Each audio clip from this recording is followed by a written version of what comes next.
Hi folks, this is Vik Pant, and in this video I'm going to outline the difference between the concepts of value added and added value. While these terms sound alike, they have different meanings, and the difference in their meanings becomes relevant in many business scenarios, including valuing a startup, pricing an acquisition target, quoting a deal, and even in negotiating compensation packages. So we'll use very simple examples to outline the difference between these two concepts of value added and added value. So let's consider the concept of value added. The formula for value added is revenue minus cost. Think about a market, call it the first market. It has two suppliers, two firms, and one customer. The suppliers obtain from nature or from their suppliers certain raw materials at the cost of $10. They process these raw materials to produce an intermediate product or an industrial product, and they sell this for $20 to one of the firms. The firms then take this intermediate product and adds other resources to it and applies certain capabilities and competencies to it and transforms it into a finished product which can satisfy the needs of a customer. So the customer pays $40 for this finished product to the firm, and then the customer uses it to meet their requirements. So if you take the formula and you put it into a table, you find that for a supplier, the revenue is 20, the cost is 10, so the value added of a supplier is $10. And for a firm, the revenue is 40, the cost is 20, and so the value added by the firm is $20. So now we can say that in this market, the joint value created or the joint value added by the supplier and the firm is $30. That's $20 plus $10. Now consider a slightly different market. In this market, you've got two suppliers and one customer, just like the first market. But in the second market, instead of two firms, you have only one firm.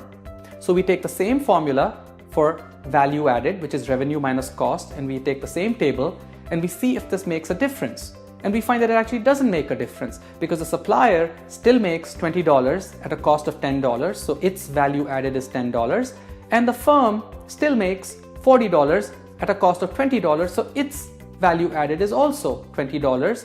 And if you add them up together, the joint value added or the joint value created by the firm and the supplier in the second market is also $30. This is the same as the number that we had calculated in the first market.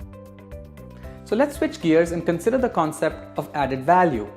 The formula for added value is the value created by all the players minus the value created by all the other players. And what this concept helps you to understand is the relative importance of a party in a multi-party economic relationship.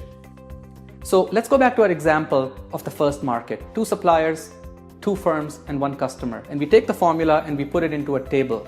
And what we find is that the value created by all the players is $30. We already calculated that.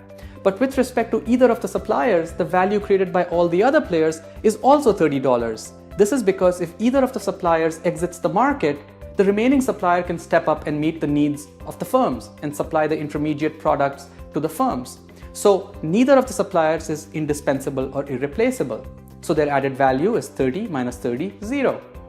The same logic also applies to the firms. You have two firms in this market, and so if either of the firms exits, the suppliers still have somebody to sell their intermediate products to, and the customer still has somebody to buy the finished product from.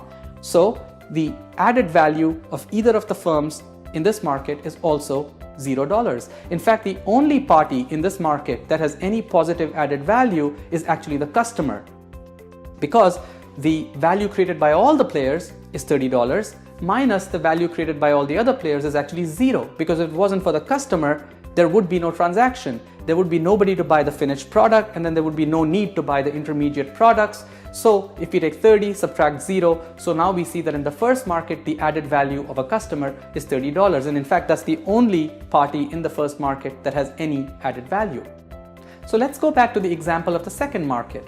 Now in the second market, we had two suppliers and one customer, just like in the first market. But what was different was that in the first market, we had two firms, and in the second market, we have only one firm. So let's see what impact this has on the added value of the various players. So let's take the formula, put it into a table, and what we find is that with respect to the suppliers, there is no change in added value. The added value of either supplier is still $0. And nothing also changes with respect to the customer because the added value of the customer remains at $30. However, what does change is the added value of the firm, because now we have only one firm in the market. And what we find is that the value created by all the players is $30, but the value created by all the other players with respect to the firm in the second market is $0. Because if you didn't have this firm, you'd have nobody for the customer to buy the finished product from and nobody for the suppliers to sell the intermediate products to. So the added value of the firm in the second market is $30. However, remember, the added value of the firm in the first market was $0. So what do these examples tell us? When we change the market configuration, it didn't change the value added by the parties. However, when we change the market configuration, it did change the added value of the various parties. And therein is the difference between added value and value added. Now, I use simple examples and basic setups to outline this difference between the concepts of value added and added value. Researchers have developed advanced techniques and sophisticated methodologies for modeling the added value of a party under a range of circumstances in many scenarios using many different types of conditions. Hope you found this video outlining the difference between the concepts of value added and added value to be useful. Until next time, this is Vik Pant signing off.